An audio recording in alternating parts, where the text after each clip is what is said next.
Hay historias que no se leen, se sienten. Historias que no hablan de lo que vemos, sino de lo que creemos.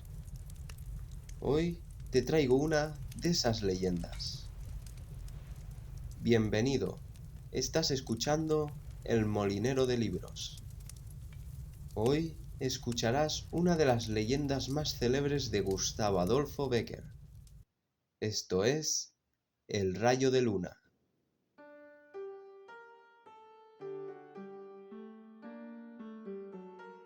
Prólogo.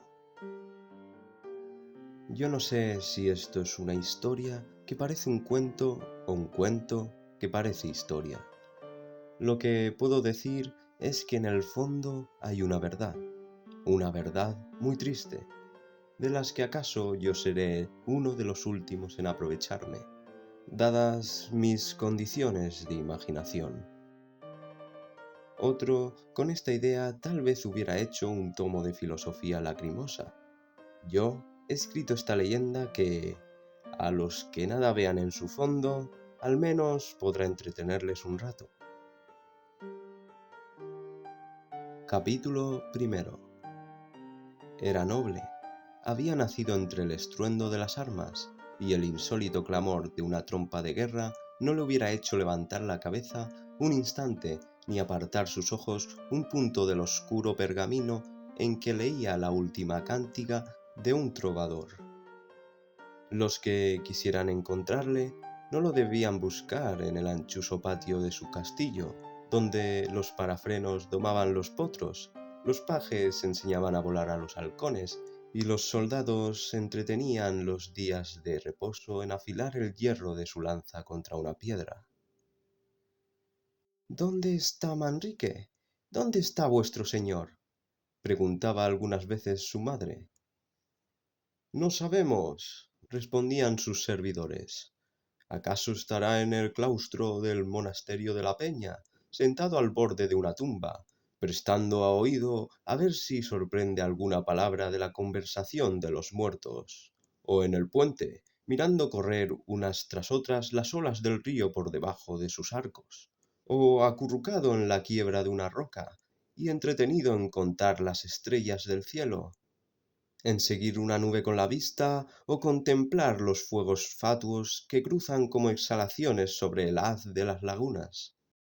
En cualquier parte estará, menos donde esté todo el mundo.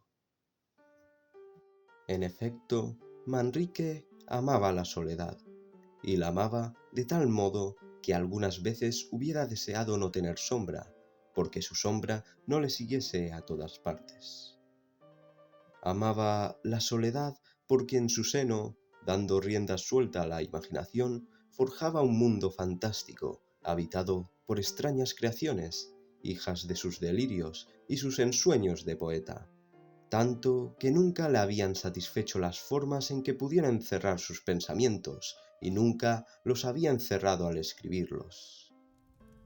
Creía que entre las rojas ascuas del hogar habitaban espíritus de fuego, de 1000 colores, que corrían como insectos de oro a lo largo de los troncos encendidos, o danzaban en una luminosa ronda de chispas en la cúspide de las llamas, y se pasaba las horas muertas sentado en un escabel junto a la alta chimenea gótica, inmóvil y con los ojos fijos en la lumbre. Creía que en el fondo de las ondas del río, entre los musgos de la fuente y sobre los vapores del lago, vivían unas mujeres misteriosas, hadas, silfides o ondinas, que exhalaban lamentos y suspiros, o cantaban y se reían en el monótono rumor del agua, rumor que oía en silencio intentando traducirlo. En las nubes, en el aire, en el fondo de los bosques, en las grietas de las peñas, imaginaba percibir formas o escuchar sonidos misteriosos, formas de seres sobrenaturales, palabras ininteligibles que no podía comprender. Amar había nacido para soñar el amor, no para sentirlo. Amaba a todas las mujeres un instante, a esta porque era rubia, a aquella porque tenía los labios rojos, a la otra porque se cimbreaba al andar como un junco.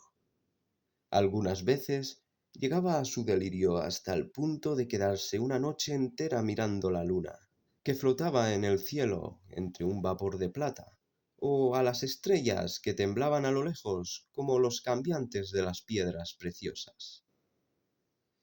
En aquellas noches de poético insomnio, exclamaba: si es verdad, como el prior de la peña me ha dicho, que es posible que esos puntos de luz sean mundos, si es verdad que en ese globo de nácar que rueda sobre las nubes habitan gentes, ¿qué mujeres tan hermosas serán las mujeres de esas regiones luminosas? Y yo no podré verlas, y yo no podré amarlas. ¿Cómo será su hermosura? ¿Cómo será su amor? Manrique no estaba aún lo bastante loco para que le siguiesen los muchachos, pero sí lo suficiente para hablar y gesticular a solas, que es por donde se empieza. Capítulo segundo. Sobre el Duero, que pasaba lamiendo las carcomidas y oscuras piedras de las murallas de Soria, hay un puente que conduce a la ciudad, al antiguo convento de los templarios, cuyas posesiones se extendían a lo largo de la opuesta margen del río.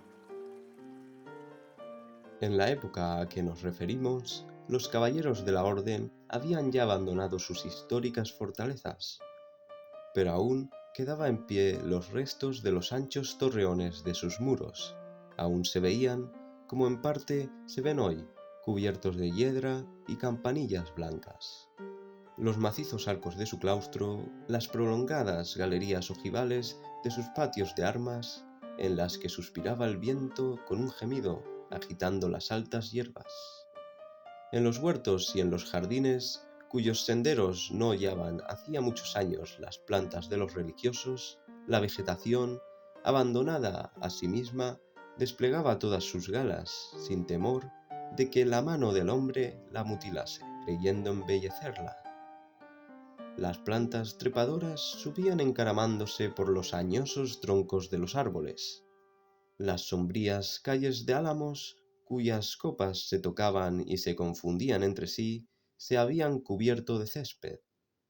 Los cardos silvestres y las ortigas brotaban en medio de los enarenados caminos, y en dos trozos de fábrica próximos a desplomarse, el jaramago flotando al viento como el penacho de una cimera, y las campanillas blancas y azules balanceándose como un columpio sobre sus largos y flexibles tallos, pregonaban la victoria de la destrucción y la ruina.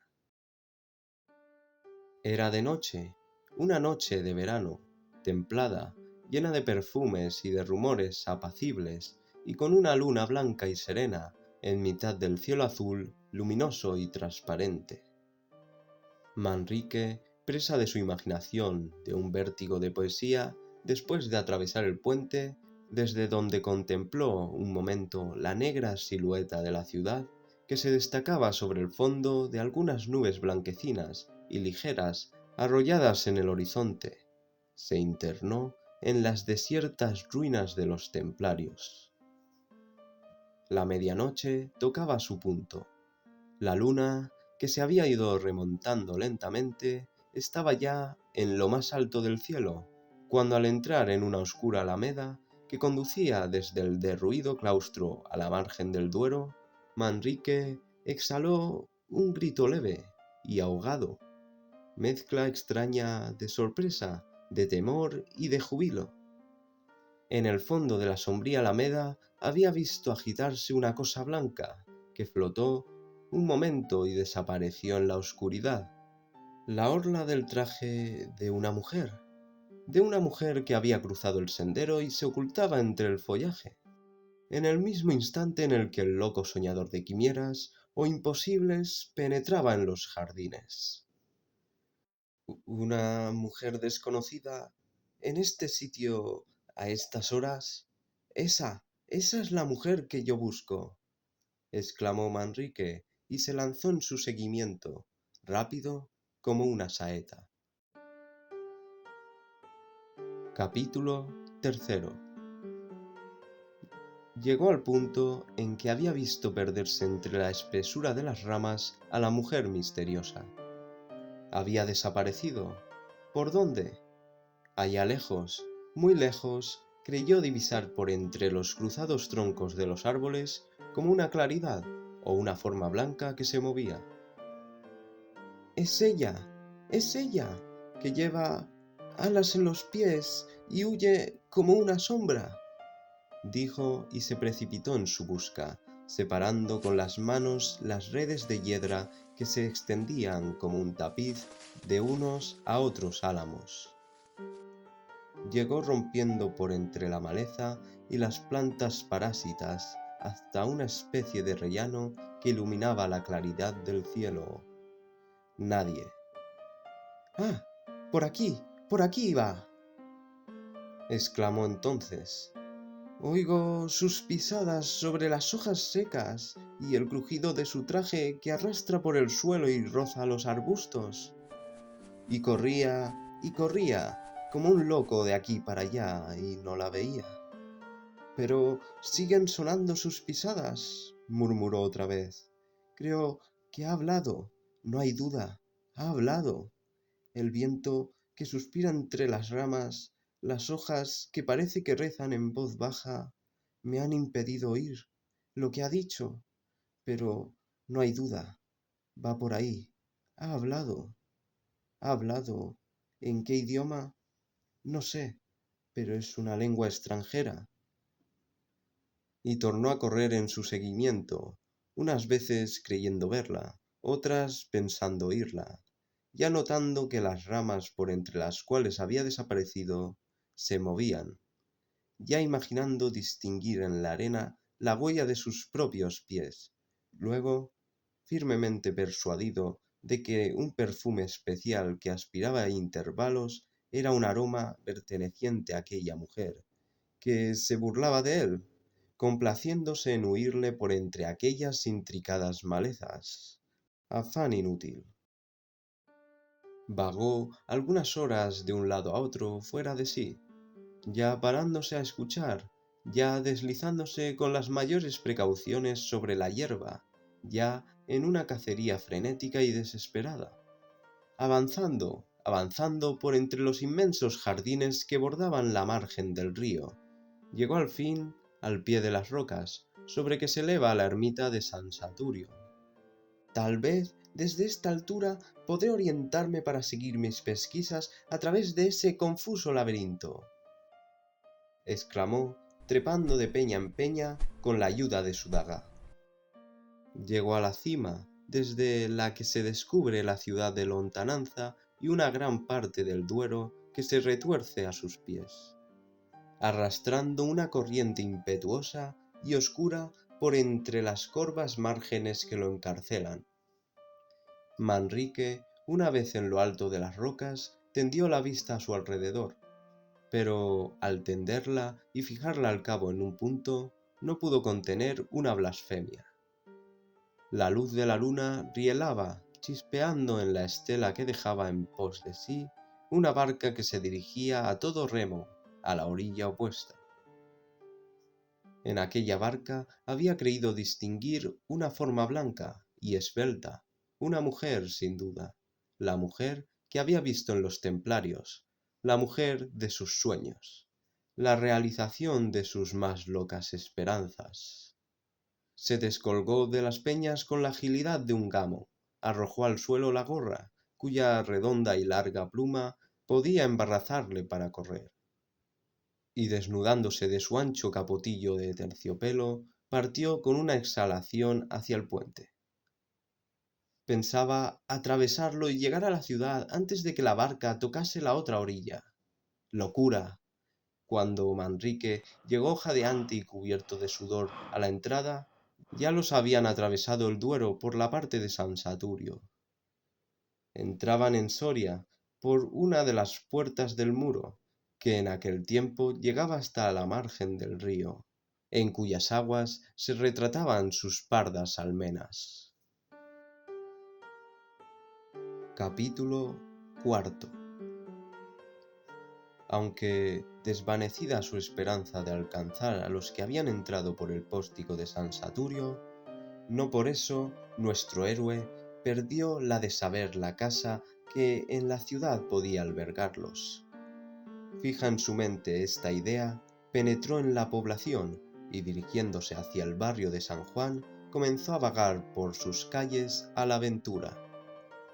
Las calles de Soria eran entonces, y lo son todavía, estrechas, oscuras y tortuosas. Un silencio profundo reinaba en ellas, silencio que sólo interrumpían, ora el lejano ladrido de un perro, ora el rumor de una puerta al cerrarse, ora el relincho de un corcel que pifarrando hacía sonar la cadena que le sujetaba al pesebre de las subterráneas caballerizas.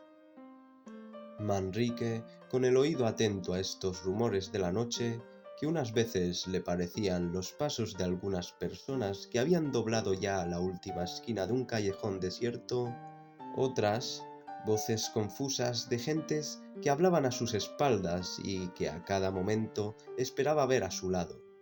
Anduvo algunas horas, corriendo al azar de un sitio a otro.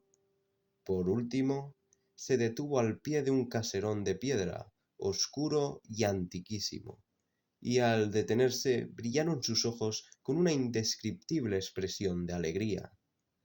En una de las altas ventanas ojivales de aquel que pudiéramos llamar palacio, se veía un rayo de luz templada y suave que, pasando a través de algunas ligeras colgaduras de seda color rosa, se reflejaba en el negruzco y grietado paredón de la casa de enfrente.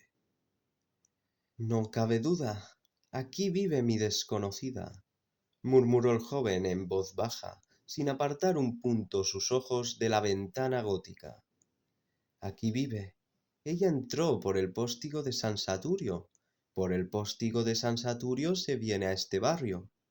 En este barrio hay una casa donde pasada la medianoche aún hay gente en vela. ¿En vela? ¿Quién sino ella, que vuelve de sus nocturnas excursiones, pueda estarlo a estas horas? No hay más. Esta es su casa. En esta firme persuasión, y revolviendo en su cabeza las más locas y fantásticas imaginaciones, esperó el alba frente a la ventana gótica, de la que en toda la noche no faltó la luz, ni él separó la vista un momento. Cuando llegó el día, las macizas puertas del arco que daba entrada al caserón y sobre cuya claves se veían esculpidos los blasones de su dueño, giraron pesadamente sobre los goznes, con un chirrido prolongado y agudo. Un escudero reapareció en el dintel con un manojo de llaves en la mano, restregándose los ojos y enseñando al bostezar una caja de dientes capaces de dar envidia a un cocodrilo. Verle Manrique y lanzarse a la puerta, todo fue obra de un instante. ¿Quién habita en esta casa? ¿Cómo se llama ella? ¿De dónde es? ¿A qué ha venido a Soria? ¿Tiene esposo? Responde, responde, animal. Esta fue la salutación que, sacudiendo el brazo violentamente, dirigió al pobre escudero, el cual, después de mirarle un buen espacio de tiempo, con ojos espantados y estúpidos, le contestó con voz entrecortada por la sorpresa. En esta casa vive el muy honrado señor don Alonso de Valdecuellos, montero mayor de nuestro señor el rey, que, herido de guerra contra moros, se encuentra en esta ciudad reponiéndose de sus fatigas. Pero, ¿y su hija? Interrumpió el joven, impaciente. ¿Y su hija, o su hermana, o su esposa, o lo que sea? No tiene ninguna mujer consigo. ¿No tiene ninguna? Pues, ¿quién duerme allí, en aquel aposento donde toda la noche he visto arder una luz? Allí duerme mi señor, don Alonso, que, como se halla enfermo, mantiene encendida su lámpara hasta que amanece. Un rayo cayendo de improviso a sus pies, no le hubiera causado más asombro que el que le causaron estas palabras. Capítulo quinto. Yo la he de encontrar, y si la encuentro, estoy casi seguro de que he de conocerla. ¿En qué? Eso es lo que no podré decir, pero he de conocerla. El eco de sus pisadas o una palabra suya que vuelva a oír, un extremo de su traje, un solo extremo que vuelva a ver, me bastarán para conseguirlo. Noche y día estoy mirando flotar delante de mis ojos aquellos pliegues de tela difana y blanquísima. Noche y día me están sonando aquí dentro de la cabeza, el crujido de su traje, el confuso rumor de sus ininteligibles palabras. ¿Qué dijo? ¿Qué dijo? ¡Ah! Y si pudieras saber lo que dijo, acaso, pero aún sin saberlo, la encontraré. La encontraré. Me lo da el corazón y mi corazón no me engaña nunca. Verdad es que ya he recorrido inútilmente todas las calles de Soria, que he pasado noches y noches al sereno, hecho poste en una esquina, que he gastado más de 20 doblas de oro en hacer charlar a dueñas y escuderos, que he dado agua bendita de San Nicolás a una vieja, arrebujada con tal arte en su manto de anascote, que se me figuró una deidad. Y al salir de la colegiata una noche de maitines, he seguido como un tonto la litera del arcediano, creyendo que el extremo de sus holapandas era el traje de mi desconocida. Pero no importa, yo la he de encontrar, y la gloria de poseerla excederá seguramente el trabajo de buscarla. ¿Cómo serán sus ojos? Deben ser azules, azules y húmedos, como el cielo de la noche. Me gustan tanto los ojos de ese color. Son tan expresivos, tan melancólicos, tan... Sí, no hay duda. Azules deben de ser. Azules son seguramente. Y sus cabellos negros, muy negros y largos para que floten. Me parece que los vi flotar aquella noche, al par de su traje, y eran negros. No me engaño, no, eran negros. Y qué bien sientan esos ojos azules, muy rasgados y adormidos, y una cabellera suelta, flotante y oscura a una mujer alta, porque ella es alta, alta y esbelta, como esos ángeles de las portadas de nuestras basílicas, cuyos ovalados rostros envuelven en un misterio crepúsculo las sombras de sus doseles de granito. Su voz la he oído. Su voz es suave como el rumor del viento en las hojas de los álamos, y su andar acompasado y majestuoso como las cadencias de una música. Y esa mujer, que es hermosa, como el más hermoso de mis sueños de adolescente, que piensa como yo pienso, que gusta como yo gusto, que odia lo que yo odio, que es un espíritu humano de mi espíritu, que es el complemento de mi ser, ¿no se ha de sentir conmovida al encontrarme? ¿No me ha de amar como yo la amaré, como la amo ya con todas las fuerzas de mi vida, con todas las facultades de mi alma? Vamos, vamos al sitio donde la vi la primera y única vez que la he visto. ¿Quién sabe si, caprichosa como yo, amiga de la soledad y el misterio, como todas las almas soñadoras, se complace a vagar por entre las ruinas en el silencio de la noche? 2 meses habían transcurrido desde que el escudero de don Alonso de Valdecuellos desengañó al iluso Manrique. 2 meses durante los cuales había buscado en vano a aquella mujer desconocida, cuyo absurdo amor iba creciendo en su alma, merced a sus absurdas imaginaciones, cuando, después de atravesar, absorto en estas ideas, el puente que conduce a los templarios, el enamorado joven se perdió entre las intricadas sendas de sus jardines. Capítulo sexto. La noche estaba serena y hermosa. La luna brillaba en toda su plenitud en lo más alto del cielo, y el viento suspiraba con un rumor dulcísimo entre las hojas de los árboles. Manrique llegó al claustro, tendió la vista por su recinto y miró a través de las macizas columnas de sus arcadas. Estaba desierto. Salió de él, encaminó sus pasos hacia la oscura almeda que conduce al Duero, y aún no había penetrado en ella cuando en sus labios se escapó un grito de júbilo. Había visto flotar un instante y desaparecer el extremo del traje blanco de la mujer de sus sueños, de la mujer que ya amaba como un loco. Corre en su busca, llega al sitio en que la ha visto desaparecer, pero al llegar se detiene, fija los espantados ojos en el suelo, permanece un rato inmóvil, un ligero temblor nervioso agita sus miembros, un temblor que va creciendo y ofrece los síntomas de una verdadera compulsión, y prorrumpe al fin en una carcajada sonora y estridente, horrible.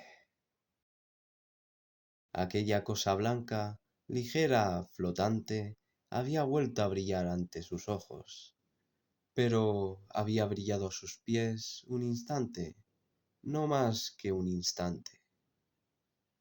Era un rayo de luna que penetraba a intervalos por entre la verde bóveda de los árboles cuando el viento movía sus ramas. Habían pasado algunos años. Manrique, sentado en un sitial junto a la alta chimenea gótica de su castillo, inmóvil casi y con una mirada vaga e inquieta como la de un idiota, apenas prestaba atención ni a las caricias de su madre ni a los consuelos de sus servidores. «Tú eres joven, tú eres hermoso», le decía aquella. «¿Por qué te consumes en la soledad? ¿Por qué no buscas a una mujer a quien ames y que amándote pueda hacerte feliz?» El amor es un rayo de luna», murmuraba el joven. «¿Por qué no despertáis de ese letargo?», le decía uno de sus escuderos. «Os vestís de hierro de pies a cabeza, mandáis desplegar al aire vuestro pendón de rico hombre y marchamos a la guerra. En la guerra se encuentra la gloria». La gloria es un rayo de luna». «¿Queréis que os diga una cántiga? La última la ha compuesto Montserrat Narlo, el trovador provenzal». «No, no», exclamó el joven, incorporándose colérico de su sitial. «No quiero nada, es decir, si quiero que me dejéis solo. Cántigas, mujeres, glorias, felicidad, mentiras todo. Fantasmas vanos que formamos en nuestra imaginación y vestimos a nuestro antojo y los amamos y corremos tras ellos. ¿Para qué? ¿Para qué? Para encontrar un rayo de luna». Manrique estaba loco. Por lo menos todo el mundo lo creía así. A mí, por el contrario, se me figuraba que lo que había hecho era recuperar el juicio. Y hasta aquí el rayo de luna. Ahora dime, ¿qué te ha parecido la historia? Cuéntame, te leo en los comentarios. Y si te ha gustado la narración, puedes apoyar el canal con un me gusta y suscríbete a El Molinero de Libros para seguir escuchando más historias como esta.